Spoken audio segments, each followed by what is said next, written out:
आज हम 8th grade book में कक्षा 8 के गणित के अध्याय 7 घन और घनमूल का अध्ययन करेंगे। सर्वप्रथम प्रश्न जो है 15 का घन ज्ञात करना है। तो 15 का घन अर्थात 15 की घात 3, जितनी घात है उस संख्या को गुणे में उतनी बार लिखना होगा। जैसे 15 की घात 3 है तो 15 1 2 और 3 बार आपस में में गुणे में लिखी हुई है। 15 का गुणा 15 में और जो उत्तर आएगा उसका गुणा फिर 15 में करने पर हमें 3375 प्राप्त होगा। दूसरा जो प्रश्न है कि हमें 26 का घन ज्ञात करना है। 26 की घात 3 बराबर 26 गुणित 26 गुणित 26। वही तरीका रहेगा, पहले 26 का गुणा 26 में आप कर लेंगे और जो उत्तर आएगा उसमें पुनः 26 का गुणा करेंगे तो 17,576 आपको प्राप्त होंगे। अगला प्रश्न इस प्रकार, किसी घन की एक भुजा की लंबाई 13 मीटर है तो उस घन का आयतन ज्ञात कीजिए। तो घन का आयतन जो सूत्र होता है वो होता है भुजा की घात 3। तो भुजा हमें दे रखी 13 मीटर, 13 की घात 3, 13 गुणित 13 गुणित 13, 13 गुणा 13 हम करेंगे, जो उत्तर आएगा उसका गुणा फिर 13 हम करेंगे तो हमें 2197 घन मीटर प्राप्त होगा।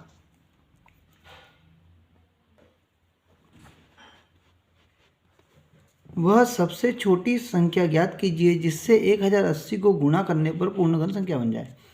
तो पहले हम 1080 का अभाज्य गुणनखंड निकालेंगे। सबसे पहले 2 से करेंगे। 2 का नियम होता है कि यदि इकाई के अंक पे 0, 2, 4, 6 या 8 हो तो 2 से भाग देना है। तो यहाँ 0 है तो हम 2 से भाग देंगे। 2 का पहाड़ा में 10 आता है, कितनी बार में आता है? 5 बार में, तो 5 लिख दिया नीचे। फिर 8 आता है 4 बार में, 4 लिखा। फिर 0 ऐसा का ऐसा। पुनः यहाँ पे 0, 2, 4, 6, 8 नियम देखेंगे तो है 0, फिर 2 से भाग जाएगा। 2 के बारे में 5 नहीं आता तो 5 से छोटा कौन आता है? 4 कितनी बार में आता है? 2 बार में आता है। तो 2 दूनी 4, 5 में से 4 गया तो 1 बचा, तो 1 और 4 14 बन गए। 2 के पहाड़े में 14 आता, कितनी बार में आता है? 7 बार में आता है, तो 7 यहाँ लिख दिया। 0 ऐसा का ऐसा। पुनः यहाँ नियम लग रहा है 0, 2, 4, 6, 8 में से 0 है, 2 से भाग देंगे। 2 एकम 2, 7 नहीं आता तो 6 कितनी बार में आएगा? 3 बार में। 7 में 6 का 1 बचा तो 10 बन गया, 2 पंजे की 10।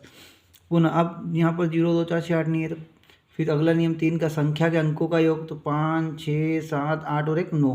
9 3 के बारे में आता है, अर्थात 135 भी 3 के से विभाजित होगा। 3 के तो एक छोटा है, 13 के लिए पढ़ा बोलेंगे तो 13 नहीं आता तो 12 के लिए 4 बार में। एक शेष बचेगा, एक 5 के पास लिखेंगे, 15 बनेगा, तीनों पंजे 15। इसी प्रकार 45 के लिए 3 एकम 3, तीनों पंजे 15। फिर 15 के तीनों पंजे 15 और फिर 5 एकम 5। 5 का नियम संख्या के इकाई का अंक 0 या 5 होना चाहिए। इस प्रकार जो गुणनखंड हुआ 1080 के 2 गुणित 2 गुणित 3 गुणित 3 गुणित 5। अब यहाँ पर 3 3 के समूह बनाएंगे। घन में 3 3 के समूह बनते, एक 3 का समूह बन गया। ये 3 2, ये 2 वाला 2 जो 2 गुणित 2 गुणित 2, ये 3 का समूह बन गया। ये 3 गुणित 3 गुणित 3, ये समूह बन गया। 3 3 के समूह बनाने 5 गुणित 5 की कमी है, यहाँ अकेला 5 है, 2 5 और चाहिए गुणे में। अतः वह छोटी संख्या क्या है? 25 है, जिससे 1080 में गुणा करने पर वह एक पूर्ण घन संख्या बन जाएगी। अगला प्रश्न, वह सबसे छोटी संख्या ज्ञात कीजिए 576 को भाग देने पर भागफल पूर्ण घन प्राप्त हो। इसी प्रकार जो नियम है उस प्रकार गुणनखंड करेंगे तो 2 से भाग देंगे 288 बार, फिर 2 से भाग देंगे तो 144 आ जाएगा, फिर 2 से भाग देंगे 72, फिर 2 से भाग दिया तो 36, फिर 2 से 18, फिर 2 से भाग दिया 9 बार, फिर 3 3 या 9 और 3 एकम 3, यहाँ पर 3 है।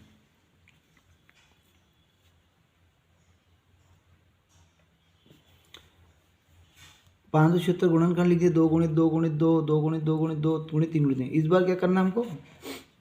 भाग देना है। तो जो शेष बचे उसको हटाना है। तो यहाँ शेष को 3 3 के जोड़े तो बन गए। ये जो 3 संख्या है इसके 2 बार ही, इसलिए जोड़ा 3 का समूह नहीं बन पा रहा है, तो ये शेष बच रहा है। तो इस 3 3 9 9 का अगर आप भाग दे देंगे तो ये हट जाएगा। तो वह सबसे छोटी संख्या 9 है, जिससे 576 को भाग देने पर भागफल एक पूर्ण घन प्राप्त होगा। इसी प्रकार अभाज्य गुणनखंड 10,648 घनफुट निकालना है। तो यहाँ 8 है तो 2 का नियम लग रहा है, 2 से भाग देंगे तो 5324, फिर 2 से भाग दिया तो 2662, फिर 2 से भाग दिया 1331। अब यहाँ 1331 याद रखना है हमको कि 11 का घन होता है। तो 11 से भाग दिया 121 बार, फिर 11 से भाग दिया 11 बार, 11 एकम 11। इसका गुणनखंड हो गया 2 गुणित 2 गुणित 2 गुणित 11 गुणित 11 गुणित 11। घनमूल के चिन्ह में रख दिया, इसको घनमूल का चिन्ह लगाया, इधर भी घनमूल का चिन्ह अंदर रखा गुणनखंड को। अब इसमें से वही संख्या बाहर निकलेगी जो 3 बार गुणे में होगी और 1 बार बाहर निकलेगी। तो 2 3 बार है गुणे में तो 1 बार बाहर निकला, 11 3 बार गुणे में 1 बार, 11 दूना 22, तो 2648 का घनमूल क्या है? 22 है। सोनल प्लास्टिसिन का एक घनाभ बनाती है जिसमें भुजाएं 15, 30 और 15 है। इस घन को बनाने के लिए कितनी घनाभों की आवश्यकता होगी? तो हमें घनाभ का आयतन पता है, लंबाई गुणित चौड़ाई गुणित ऊंचाई लिख दिया है यहाँ पर। अब इसके अभाज्य गुण होंगे, 15 के होंगे 3 गुणित 5, 30 के होंगे 2 गुणित 3 गुणित 5, 15 के होंगे 3 गुणित 5। फिर हम समूह बना लेंगे पास पास में, तो 2 गुणित 3 गुणित 3 गुणित 3, 5 गुणित 5 गुणित 5। अब 2 है, इसका समूह कंप्लीट नहीं हो रहा 3 का, तो इसको समूह कंप्लीट करने के लिए 2 गुणित 2 की आवश्यकता, अर्थात कितनी 2 दूनी 4 की आवश्यकता होगी। तो ऐसे हमें कितनी घनाभ की आवश्यकता होगी? हमें से 4 घनाभों की आवश्यकता होगी, जब जाके वो घन क्या करती? ले लेगा। किसी घनाकार डब्बे का आयतन 512 घन सेंटीमीटर, तो डिब्बे की एक भुजा की माप ज्ञात कीजिए। तो आयतन दे रखा है तो गुणनखंड कर लिया सबसे पहले। तो जो भुजा होती है आयतन का घनमूल, तो ये भुजा बराबर आयतन क्या है? 512, इसका घनमूल निकालेंगे। गुणनखंड हमने निकाल लिए, लिख दिया इसके अंदर। अब 3 बार होगा तो 1 बार बाहर निकला, तो 3 3 6 3 9 12, तो 3 बार बाहर आएगा 2, 2 गुणित 2 गुणित 2 बराबर 2 दूनी 4, 4 दूनी 8। जो इसकी जो है 8 जो है इसकी भुजा की लंबाई हो गई, जो कि सेंटीमीटर में।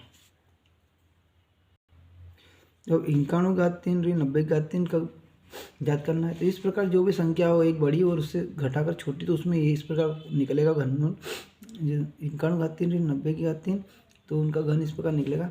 यहाँ लिखाएगा 1, हमेशा 1 लिखेगा, प्लस जो संख्या रखी उन दोनों का गुणा और उसके बाद गुणे में 3। तो इन दोनों गुणा करा तो 8190, फिर उसमें 3 का गुणा करेंगे तो 24570, 24570 में 1 जोड़ेंगे तो 24571 उत्तर आएगा।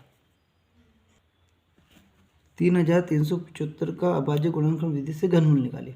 तो इसका अभाज्य गुणनखंड निकाला, 2 का नियम नहीं लग रहा, डायरेक्ट 3 का नियम लग रहा। 3 3 6 6 12, 13 5 18, 18 3 के पहाड़े में आता तो ये संख्या 3 से विभाजित होगी।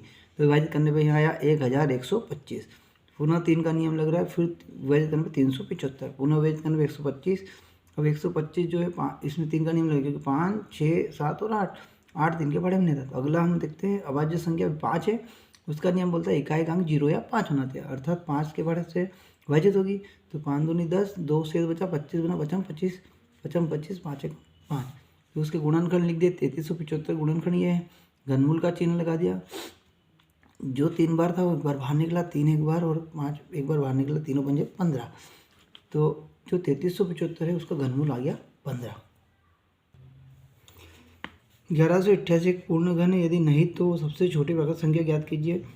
जिसे भाग दिया जाए तो भागफल एक पूर्ण घन प्राप्त हो जाए। तो हम 1188 के गुणनखंड करेंगे, गुणनखंड करें 2 गुणित 2 गुणित 3 गुणित 3 गुणित 3 गुणित 11। अब ऐसे है 3 3 के समूह कंप्लीट नहीं हो रहे, तो 1188 पूर्ण घन नहीं है। अब बनाने के लिए कौन कौन से एक्स्ट्रा बच रहे हैं? तो 2 गुणित 2 गुणित 11 जो है शेष बच रहे हैं। तो हमें 2 गुणित 2 गुणित 11, 2 दूनी 4 और 4 में 11 गुणा करेंगे तो 44। तो वह छोटी संख्या 44 है जिससे 1188 में भाग दिया जाए तो वह पूर्ण घन बन जाएगी। यहाँ देखिए ये पूर्ण बन रहा है 3 गुणित 3, बाकी शेष कौन? 2 गुणित 2 गुणित और 11, तो ये शेष बच रहे हैं, इसलिए पूर्ण घन नहीं है और इनको हटाने के लिए इनका ही भाग देना पड़ेगा। 2 गुणित 2 गुणित 11 क्या हो जाएगा? 2 दूनी 4 और 4 में 11 गुणा कर 44। तो वो छोटी संख्या क्या है? 44, जिससे भाग देने पर 1188 पूर्ण घन जाएगा। यदि आपको